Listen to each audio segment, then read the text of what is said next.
animation, for some reason, you believe characters singing a little bit more. Yes. Than you do that was like maybe in a film. Show. Yeah, sure.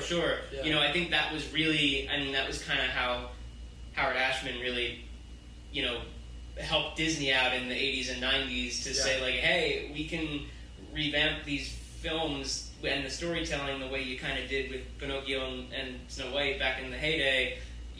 People will believe these characters singing. It can feel very musical, right. And that's how you get Little Mermaid and Aladdin and Beauty and the Beast and kind of these musical movies that are actually universal for audiences of all ages, and that are their own musicals. I mean, that's why though they're adaptable for the stage and they work on stage in certain respects. It's like things like The Lion King, things like Aladdin. The Lion King's in Howard Ashman, but the Lion King nonetheless, it's like you're still using story to move the story. You're using song to move the story. Yeah, correct. Forward, So it works, and in many ways, the original those original cartoons were probably the best than some of the other adaptations, but they do still lend themselves to the stage because, ultimately the story also has good bones. Exactly. If Lion King is Hamlet, it's arguably one of the best plays of all time. It would be left in a human time capsule. When humanity dies, like there will be a book of Hamlet in the time capsule. Right.